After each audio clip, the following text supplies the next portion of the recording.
Assalamualaikum warahmatullahi wabarakatuh, teman-teman semua. Balik lagi bersama saya di sini. Kali ini saya akan membagikan sedikit pengalaman saya mengenai merawat mobil ini.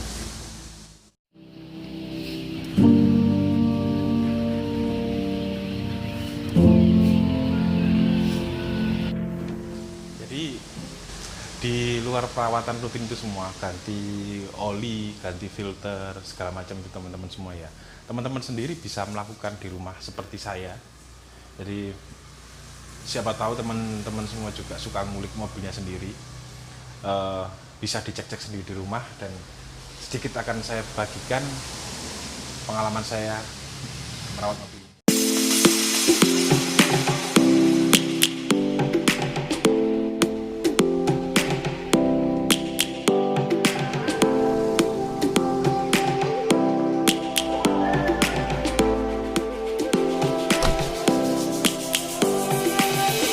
Lions roaring in the morning sun, searching for a longer day. People feeling like the light has just come. We must never stop the way. Birds chirping and I hear my name. Jadi yang teman-teman semua sudah tahu, jadi oli mesin, oli transmisi, oli transfer case, oli gardan, oli power steering itu pasti teman-teman semua juga rutin ngeceknya. Kalau bawaan dealer memang 5.000 jam itu oli mesin harus ganti. Akan tapi untuk saya pribadi nggak sampai 3.000 biasanya sudah saya ganti ikut dengan filter olinya. Kalau ikut bawaan pabrikan memang 2 kali ganti oli mesin, 1 kali ganti oil filter. Akan tapi kalau saya sendiri memang kalau bisa ya diganti sekalian sama oil filternya juga. Jadi 3.000 jam, 3.000 km saya ganti oli mesin. 5 kali ganti oli mesin saya ganti oli transmisi. Biasanya seperti itu aja. Dan sekalian untuk transfer case juga saya cek, oli gardan juga saya cek, seperti itu. Kalau teman-teman semuanya suka melakukan sendiri di rumah, ya nggak ada salahnya, soalnya saya juga melakukan seperti itu. Tinggal teman-teman beli alat untuk membuka filternya, sama untuk mengisi olinya yang di transmisi sama yang di gardan. Itu gampang kok teman-teman semua. Ada banyak DIY yang di YouTube juga banyak sekali teman-teman. Jadi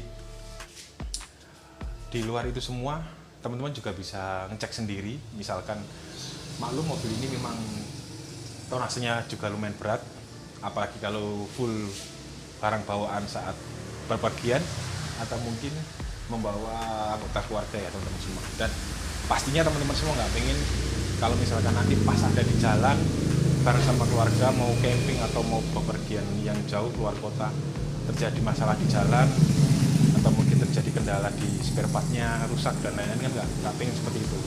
Ada baiknya teman-teman juga ngecek sendiri di rumah. Kalau misalkan males ke bengkel, semuanya itu bisa teman-teman cek sendiri di rumah. Jadi sedikit yang saya infokan mungkin oli di luar oli mesin dan oli transmisi serta oli transfer case atau mungkin juga gardan, teman-teman juga pasti ngecek oli power steering. Jadi power steering ini juga saya kira awet teman-teman ya, asalkan nggak sampai kekurangan minyak. Power steering itu saya kira awet juga teman-teman. Bahkan yang di mobil saya ini ukuran bannya pun 33, otomatis steeringnya pun kerjanya agak keras, dan tapi selama 3 tahun lebih ini di mobil ini fine aja, nggak ada masalah teman-teman.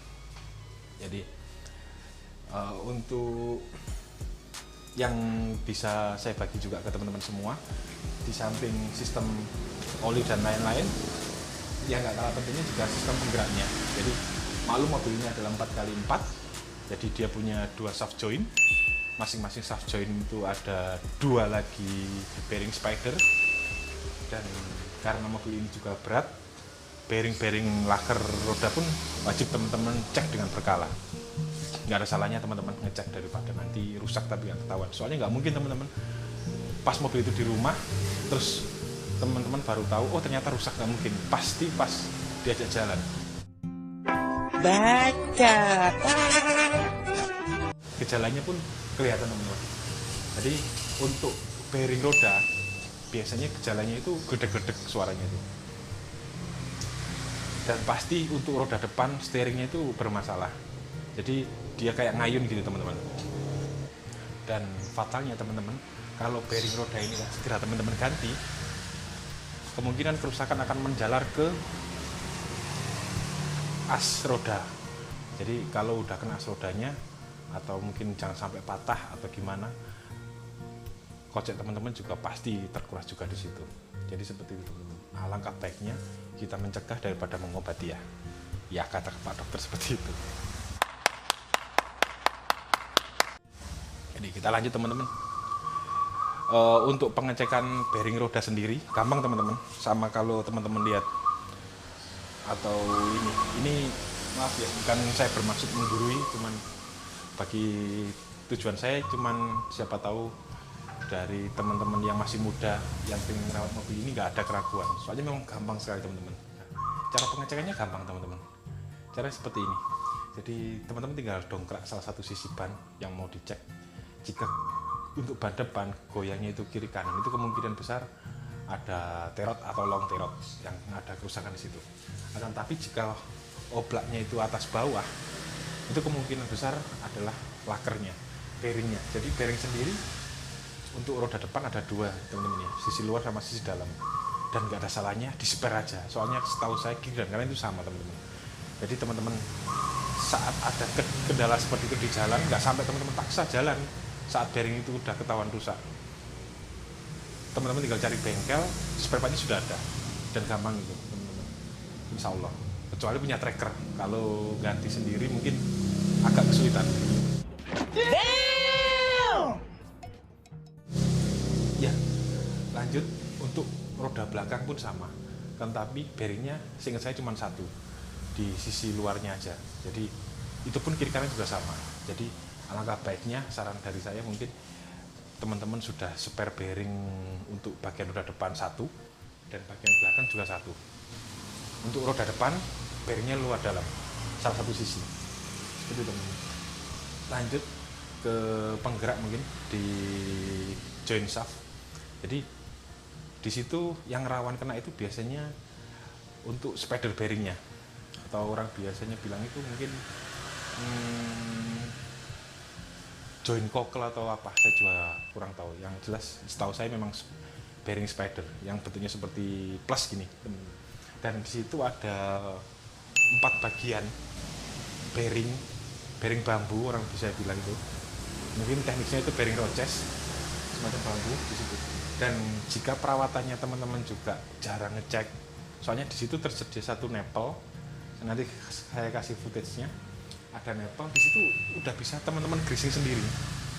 Greasing mungkin orang bilang itu untuk greasing itu fat ya, atau stamp pad atau apa ya. Nah, teman-teman hasilnya bisa lakukan sendiri di rumah. Tinggal beli aja untuk greasing manualnya, pompanya saya juga udah ada juga, kebetulan murah kok teman-teman. Itu tinggal teman-teman kalau ada waktu luang di greasing sendiri aja. Cara greasingnya pun gampang, tinggal di pompa manual sampai greasing yang lama. Jadi di dalam di dalam bearing tadi itu ada grease yang lama, itu keluar di keempat sisinya dan tergantikan sama greasing yang baru. Dibiarkan keluar aja teman-teman. Nah, setahu saya juga antara bearing spidernya pun nggak ada salahnya juga untuk teman-teman spare juga, karena saat rusak dan di jalan nggak ada spare partnya juga pasti kesulitan. Nggak susah kok teman-teman kalau mobil seperti ini, dan spare partnya pun tergolong ya murah kalau bilangnya ya, nggak mahal, nggak seperti mobil-mobil 4x4 yang lainnya mungkin, soalnya populasinya juga lumayan banyak kan teman-teman ya, seperti itu. Itu untuk sistem penggeraknya. Lain daripada itu yang nggak kalah pentingnya dalam kenyamanan adalah AC. AC sendiri bisa teman-teman cek. Jadi di dalam sirkulasi AC di dalam kap mesin itu tadi biasanya ada gelas kaca gitu, entah itu di hostnya ataupun di dryernya, kalau orang AC bilang itu filternya. Di situ kalau AC posisi on itu kelihatan freonnya itu jalan teman-teman, dan kalau udah nggak jalan berarti mampet atau mungkin kehabisan freon. Dan kalau dryer ini nggak teman-teman rutin ganti atau nggak teman-teman cek, kalau udah mampet ya, kalau nggak kena hose-nya yang pecah ya kondensornya yang bolong, kalau nggak gitu ya evapnya juga, atau mungkin kompresornya juga kena, dan itu biayanya juga lumayan mahal. Mungkin kompresor yang udah zaman sekarang mungkin ya harga 2,5 pun itu saya kira KW mas, nggak seperti bawaan mobilnya sendiri. Jadi nggak kalah pentingnya untuk urusan AC, karena memang urusan nyaman ya teman-teman. Apalagi kalau teman-teman punya anak atau bawa pacar atau apa, kan nggak enak kalau mobilnya sampai jalan nggak pakai AC kan, seperti itu. Maklum kita kan negara tropis ya teman-teman, apalagi kalau hidupnya di kota atau mungkin di daerah yang panas seperti saya ini, di daerah Gresik, AC sangat pokok sekali teman-teman. Baca. Di luar daripada itu, mobil ini sangat gampang sekali.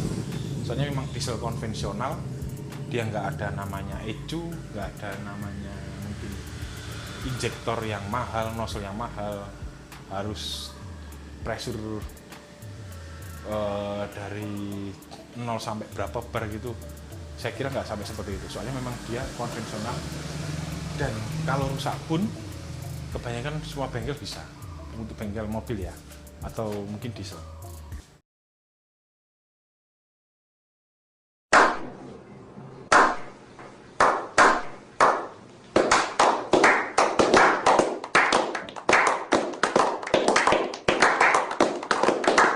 Jadi itu teman-teman, sekian dari saya. Semoga pengalaman saya ini bisa membantu teman-teman semua dalam merawat mobil ini, dan teman-teman semua juga nggak ragu untuk pakai mobil 4x4 atau mungkin ini. Soalnya gimana, zaman sekarang memang teman-teman nggak usah ragu, nggak harus bapak-bapak yang mengendarai mobil ini, nggak harus seperti itu. Teman-teman semua pun bisa, merawatnya pun bisa, dan saya bilang juga mudah.